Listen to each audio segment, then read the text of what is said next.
সরকারি সারদা সুন্দরী মহিলা কলেজের দ্বাদশ শ্রেণীর শিক্ষার্থীবৃন্দকে আমি আমার অনলাইন ক্লাসে স্বাগতম জানাচ্ছি। আজকের উপস্থাপনায় আমি মোহাম্মদ মোশাররফ হোসেন। আমি যেই কবিতাটি আজ তোমাদেরকে পড়াতে যাচ্ছি সেটি হচ্ছে সেই অস্ত্র, কবি আহসান হাবীব। তোমরা ভালো করে লক্ষ্য করবে, প্রতিটি কবিতা বা প্রতিটি টপিকস আলোচনা করতে গেলে তার লেখক বা কবির মানুষ বিশ্লেষণ একান্ত অপরিহার্য।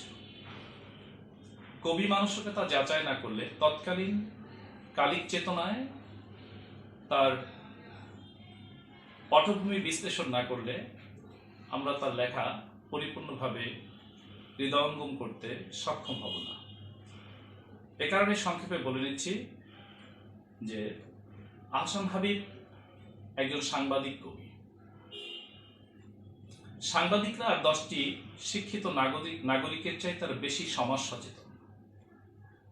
প্রত্যক্ষভাবে তিনি উপলব্ধি করেছেন দ্বিতীয় বিশ্বযুদ্ধের ভয়াবহতা, স্বজনহারা মানুষের হাহাকার, অনাহারী মানুষের আর্তনাদ।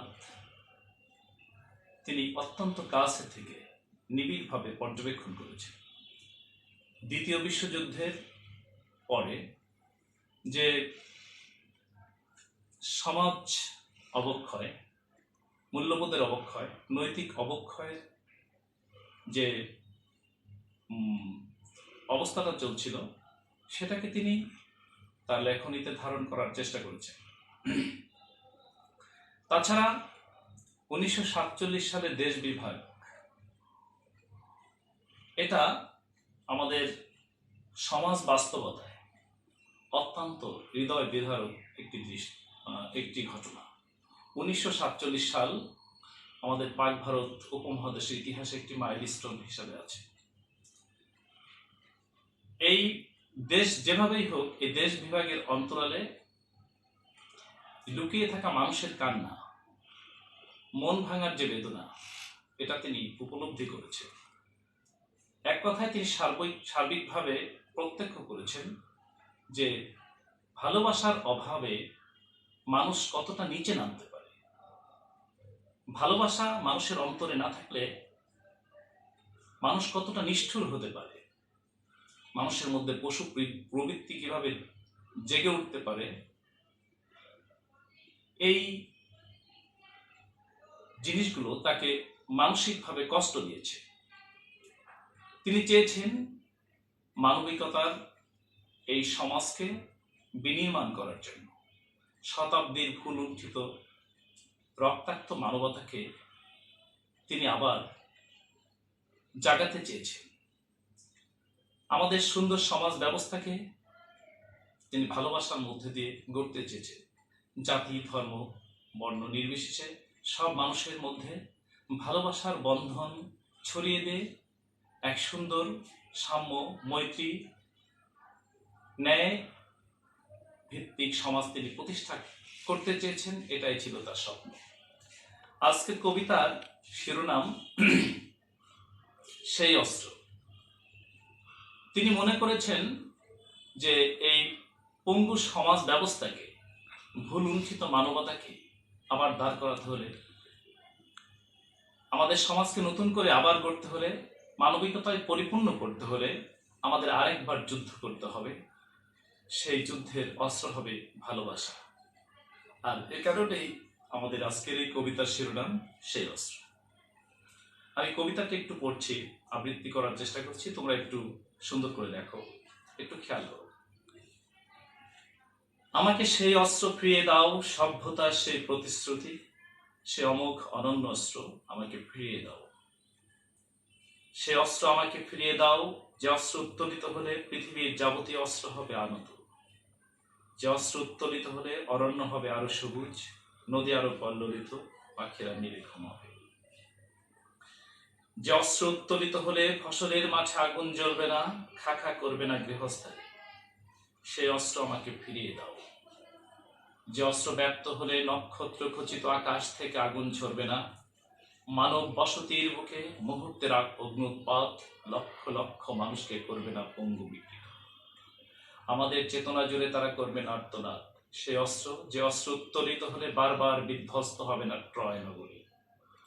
আমি সেই অবিনাশী অস্ত্রের প্রত্যাশী, যে ঘৃণা, বিদ্বেষ, অহংকার এবং জাত্যাভিমানকে করে বারবার পরাজিত, যে অস্ত্র আধিপত্যের লোককে করে নিশ্চিহ্ন, যে অস্ত্র মানুষকে বিচ্ছিন্ন করে না, করে সমাবিষ্ট।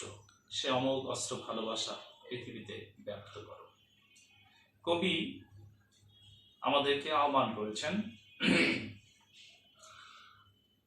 আমরা যাতে মানবতার বন্ধনে সমাজ বিনির্মাণে সচেষ্ট হই। তিনি রক্তাক্ত মানবতাকে, যে মানবতা ভুলুণ্ঠিত, সেই মানবতাকে তিনি আবার জাগিয়ে তুলতে চেয়েছেন, মানুষের মধ্যে মানবতা বোধ জাগিয়ে তুলতে চেষ্টা করেছেন। আর এ কারণেই এর জন্য যে যুদ্ধটা করতে হবে, সেই যুদ্ধের হাতিয়ার হবে ভালোবাসা। এখানে ভালোবাসাকেই অস্ত্র হিসাবে কবি ব্যবহার করতে চেয়েছেন। প্রথম যে প্যারাটি তোমরা লক্ষ্য করো, আমাকে সে অস্ত্র ফিরিয়ে দাও, সভ্যতার সেই প্রতিশ্রুতি, সে অমোঘ অনন্য অস্ত্র আমাকে ফিরিয়ে দাও। এখানে কবি মানুষকে মানবিক হবার আহ্বান জানিয়েছেন। ভালোবাসা হচ্ছে সভ্যতার প্রতিশ্রুতি। কবির বিশ্বাস যে সভ্যতার পাদপীঠ হচ্ছে ভালোবাসা। ভালোবাসা হচ্ছে সভ্যতার বুনিয়াদ। কারণ মানুষ যদি মানুষকে ভালো না বাসত, মানুষের মনে যদি ভালোবাসার স্থান না থাকতো, তাহলে আজকের সভ্যতা এতদূর এগিয়ে আসতো না। ভালোবাসায় কি করেছে? মানুষকে সেই গুহার যুগ থেকে, পাথরের যুগ থেকে ফিরিয়ে আজকে অট্টালিকার যুগে নিয়ে এসেছে। মানুষকে করেছে আরো মানবিক। আজকের বৈজ্ঞানিক প্রযুক্তিগত যে উন্নয়ন, এটাও সম্ভব হয়েছে মানুষের ভালোবাসার কারণে।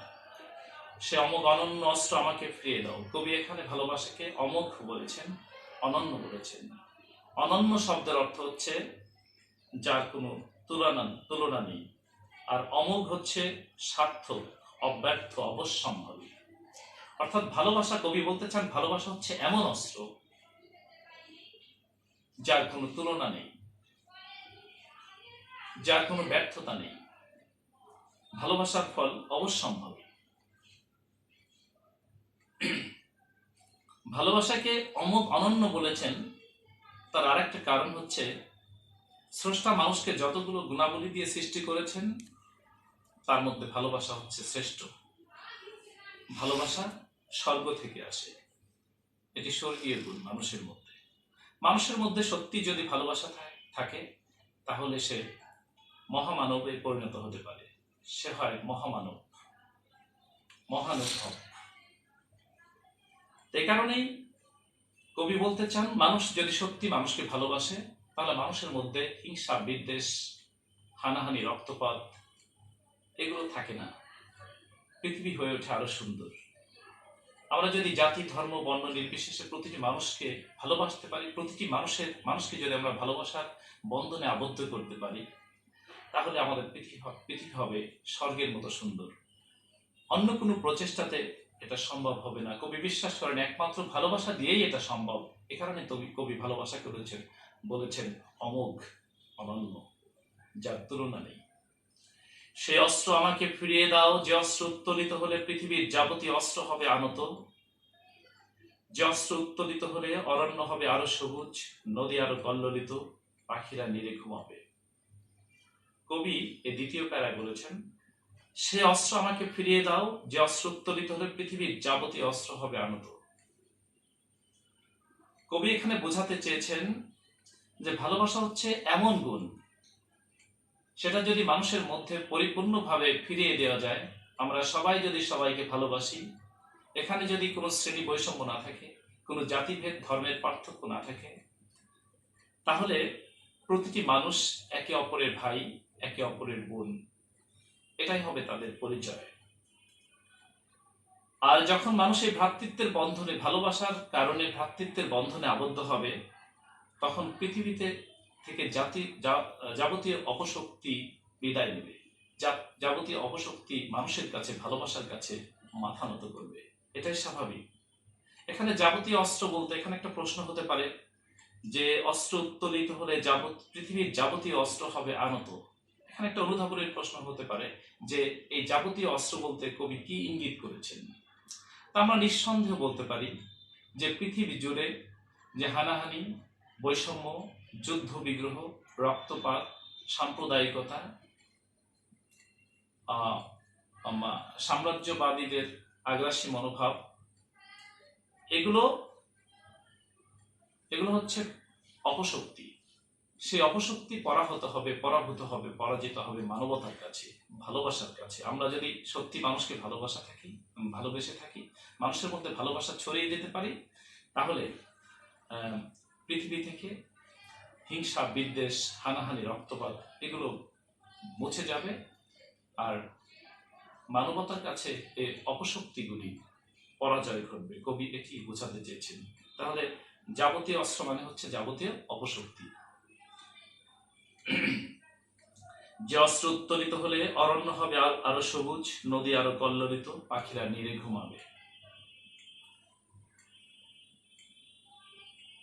যাদের মনে কোনো ভালোবাসা থাকে না, মানুষের মনে যখন ভালোবাসা থাকে না, তখন মানুষ আস্তে আস্তে আস্তে আস্তে হিংস্র হয়ে যায়। তারা হয়ে ওঠে পশুর মতো উন্মত্ত। মানবতা তাদের মধ্যে পরাভূত হয়। তখন পৃথিবী বুক জোরে চলে হিংসা, বিদ্বেষ, হানাহানি, রক্তপাত, বৈষম্য, আর অত্যাচারিত হয় সাধারণ মানুষ, নিষ্পেষিত হয়, শোষিত বঞ্চিত হয় মানুষ।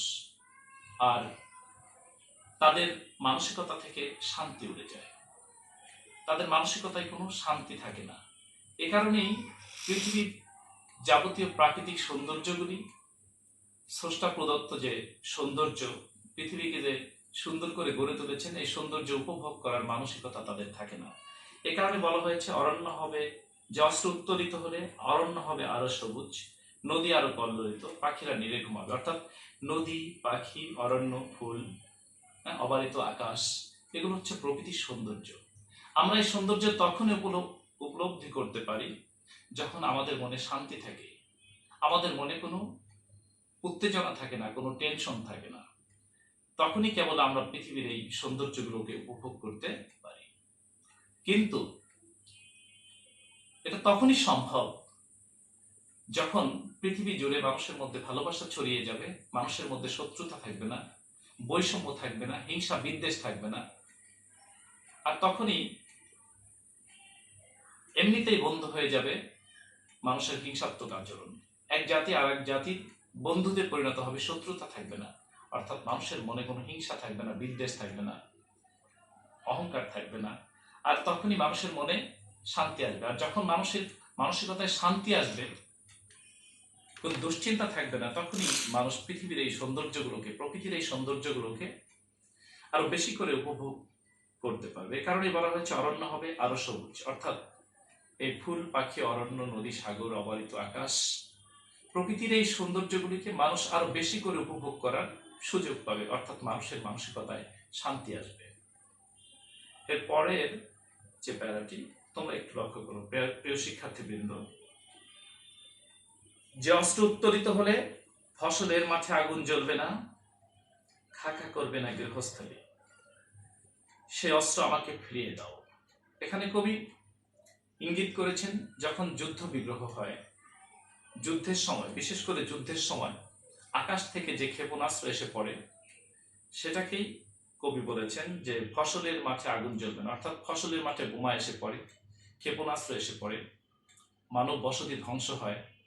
এই ভয়াবহতা যাতে আমাদের মধ্যে আর না দেখতে হয়, সে কারণে তিনি মানুষকে মানবিক হতে বলেছেন, ভ্রাতৃত্বের বন্ধনে আবদ্ধ হতে বলেছেন।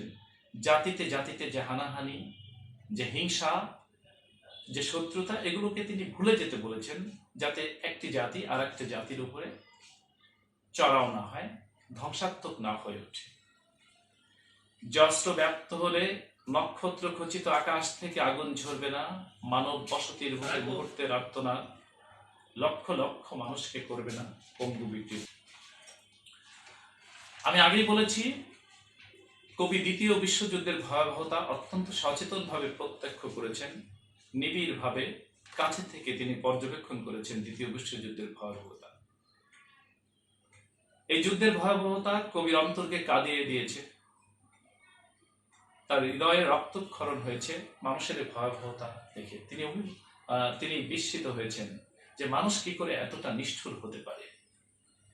সে দ্বিতীয় বিশ্বযুদ্ধের জঘন্যতম ইতিহাসকে একটু স্মরণ করিয়ে দেওয়ার জন্য কবি এই কথাগুলি বলেছেন, যাতে আমরা সেই যুদ্ধের মতো, দ্বিতীয় বিশ্বযুদ্ধের মতো ভয়াবহতা আমাদের ইতিহাসে যেন আর একবার না ঘটে। তিনি সেই ধ্বংসাত্মক এই কার্যকলাপ থেকে আমরা যাতে চিরকালের মতো মুক্ত হতে পারি, এ কারণে তিনি মানবিকতার ডাক দিয়েছেন আর আরেকবার যুদ্ধ করতে চেয়েছেন। সে যুদ্ধের অস্ত্র, সে যুদ্ধের হাতিয়ার হলো ভালোবাসা। দ্বিতীয় বিশ্বযুদ্ধকে তিনি প্রত্যক্ষভাবে অত্যন্ত কাছের থেকে নিবিড়ভাবে পর্যবেক্ষণ করেছেন। মানুষের নিষ্ঠুরতা তাকে কাঁদিয়েছে। বিশেষ করে দ্বিতীয় বিশ্বযুদ্ধের সময় হিরোশিমা এবং নাগাসাকির উপরে আমেরিকা যে বোমা নিক্ষেপ করেছিল, পারমাণবিক বোমা, তাতে মুহূর্তের মধ্যে লক্ষ লক্ষ মানুষ নিহত হয়েছিল, পঙ্গুত্ব বরণ করেছিল আরো লক্ষ লক্ষ মানুষ। কবি চান যে সেই ভয়াবহতা, সেই নিষ্ঠুরতা যেন বারবার আমাদের ইতিহাসকে কলঙ্কিত না করে। আমরা যেন চিরকাল আমাদের মানবিকতাকে লালন করে সব মানুষ মিলে আমরা সুন্দর একটি স্বর্গের মতো পরিবেশ আমাদের পৃথিবীতে যেন গঠন করতে পারি। অর্থাৎ সেই জঘন্যতম ঘটনা যেন আর পুনরাবৃত্তি না ঘটে, সেটা তিনি কামনা করেন। এ কারণে তিনি মানুষের মধ্যে ভালোবাসা ছড়িয়ে দিতে চেয়েছেন। সেটা তো একটা যুদ্ধ, একটি অভিযান, একটা বিপ্লব। আর সেই বিপ্লব, সেই যুদ্ধের হাতিয়ার ভালোবাসা। লক্ষ লক্ষ মানুষকে করবে না পঙ্গু বিকৃত, আমাদের চেতনা জুড়ে তারা করবে না আর্তনাদ। কবির চোখ বুঝলেই যেন সে দ্বিতীয় বিশ্বযুদ্ধের ভয়াবহতায় নিহত হওয়া, হিরোশিমা নাগাসাকির বোমা হামলায় নিহত হওয়া সে মানুষের আর্তনাদ শুনতে পান। কান পাতলেই তিনি শুনতে পান যে মানুষ কতটা জঘন্য হতে পারে, কত নিষ্ঠুর হতে পারে মানুষ। এটা থেকে অবসর পাওয়ার জন্য তিনি ভালোবাসা কামনা করেছেন, মানুষের অন্তরে অন্তরে ভালোবাসা ছড়িয়ে দিতে চেয়েছেন। সে বিপ্লবে তিনি অংশগ্রহণ করতে চান, আর সে বিপ্লবের হাতিয়ার হচ্ছে ভালোবাসা। এ কারণেই তিনি বলেছেন ভালোবাসা হচ্ছে অমোঘ, অনন্য, যার তুলনা নেই, যার ব্যর্থতা নেই। তিনি বলতে চান শত্রুকেও যদি আমি ভালোবাসি, বারবার যদি শত্রুকে ভালোবাসি, সে শত্রুতা ভুলে যে সে আমার বন্ধুতে পরিণত হবে। আর এটাই তো হওয়া উচিত, তাই নয় কি প্রিয় শিক্ষার্থীবৃন্দ? যে অস্ত্র উত্তোলিত হলে বারবার বিধ্বস্ত হবে না ট্রয় নগরী। তোমরা সবাই কম বেশি হয়তো জানো যে ইতিহাসের ট্রয় নগরী মানুষের নিষ্ঠুরতার কারণে, যুদ্ধ বিগ্রহের কারণে ধ্বংস হয়ে গিয়েছিল। কবি চান না যে মানুষ আবার সেই অমানবিক হয়ে উঠুক, মানুষ ভালোবাসা হারিয়ে পশুতে পরিণত হোক, এক একটা নগরী আবার ট্রয় নগরীতে পরিণত হোক, এটা তিনি চান না। অর্থাৎ কোন সভ্যতা যেন হারিয়ে না যায়।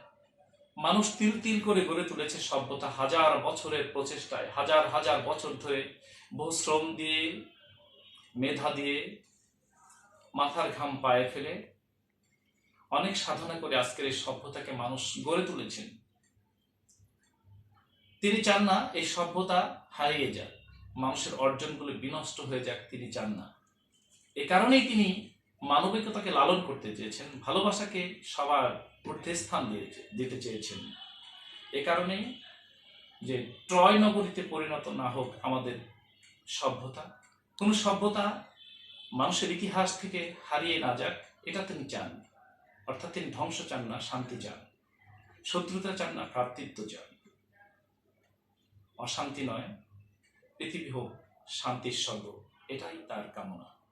আর এই কাজটি করতে গেলে সবচেয়ে যে বড় অস্ত্রটি ব্যবহার করতে হবে সেটা হচ্ছে ভালোবাসা। আমরা সবাই সবাইকে ভালোবাসি, এখানে জাতি, ধর্ম, বর্ণ কোনো ভেদাভেদ করব না, এটাই কবির কামনা।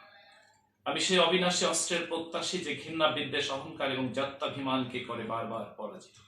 ভালোবাসা হচ্ছে এমন শক্তি আমি আগেই বলেছি, এটা হচ্ছে স্বর্গীয় গুণ।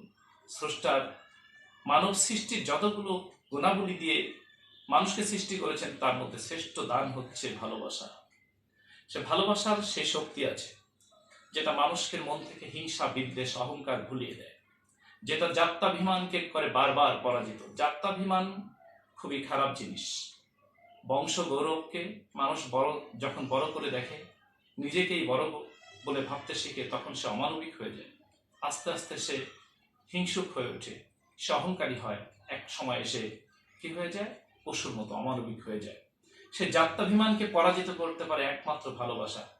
এর চাইতে বড় অ্যান্টিবায়োটিক মানবিক হওয়ার জন্য আর হতে পারে না। তা জাত্যাভিমান ভুলে গিয়ে নিজেদেরকে মানবিক করে সত্যিকারে আদর্শ মানুষ হিসাবে গড়ে তোলাই হচ্ছে কবির কামনা। এ কারণেই তিনি মানুষের মন থেকে হিংসা, বিদ্বেষ, অহংকার দূর করতে চান। আর এর প্রতিষেধক হিসাবে তিনি ভালোবাসাকে ব্যবহার করতে চান। যে অস্ত্র আধিপত্যের লোককে করে নিশ্চিহ্ন, যে অস্ত্র মানুষকে বিচ্ছিন্ন করে না, করে সমাবিষ্ট। ভালোবাসা এমন শক্তি যেটা মানুষকে ঐক্যবদ্ধ করতে পারে, যেটা মানুষকে দল, মত, বর্ণ এগুলোর ভিত্তিতে মানুষকে ডিভাইডেড করে না। ভালোবাসা মানুষকে একই প্যারেডে দাঁড় করাতে পারে। আর সেটা হচ্ছে মানবিক বন্ধন। আর এই বন্ধনটাই সবচেয়ে শক্তিশালী, যেটা ভালোবাসা মানুষের মধ্যে সৃষ্টি করতে পারে। তা ভালোবাসাই পারে মানুষকে ঐক্যবদ্ধ করতে, পৃথিবীর সব মানুষকে একই প্যারেডে দাঁড় করাতে। আমি বিভিন্ন টপিকস আলোচনা করার সময় বলে থাকি যে মানুষের একটাই ধর্ম, মানুষ সুখে হাসে, দুঃখে কাঁদে, প্রিয়জনের বিয়োগ ব্যথায় মানুষ ব্যথিত হয়। এটাই হচ্ছে মানুষের ধর্ম। সাদা কালো, ধর্ম, বর্ণ, রাজনীতি, ভূখণ্ড এগুলো মানুষকে বিচ্ছিন্ন করে, কিন্তু ভালোবাসা মানুষকে সমাবিষ্ট করে। এখানে কোনো জাতকালের ভেদাভেদ নেই, জাতপাতের ভেদাভেদ নেই, কোনো রাষ্ট্রীয় ভেদাভেদ নেই, মতাদর্শের ভেদাভেদ নেই। মানুষের মধ্যে যদি ভালোবাসা অগ্রাধিকার পায়, তাহলে এগুলো সব বিভেদ, বৈষম্য ভুলে মানুষ নিজেদেরকে ঐক্যবদ্ধ করতে পারে, মানুষ একই প্যারেডে দাঁড়াতে পারে। এটাই কবির উদ্দেশ্য। আমরা যেন মানবিক হই, আমরা যেন কল্যাণকামী হই, আমরা যেন পৃথিবীর লালন করতে পারি, আমরা যেন সভ্যতা গড়ে তুলতে পারি, সভ্যতা যেন বিনষ্ট না করি। এটাই কবির আহ্বান। আর সে উদ্দেশ্যেই কবি এই লেখনীতে হাত দিয়েছেন। তোমার এই কবিতাটি বারবার পড়ে বারবার বোঝার চেষ্টা করবে। আর একটি গুরুত্বপূর্ণ ব্যাপার হচ্ছে শব্দার্থ এবং টিকা টিপ্পনী। তোমরা যত বেশি বেশি পড়বে, পাঠ পরিচিতি যত বেশি বেশি পড়বে, তত কবিতাটি তোমরা বেশি করে আয়ত্ত করতে পারবে। আজকের এই সংক্ষিপ্ত ক্লাসে তোমাদেরকে ধন্যবাদ জানিয়ে আজকের মতো এখানে শেষ করছি। ভালো থেকো, সুস্থ থেকো, সবাইকে ধন্যবাদ।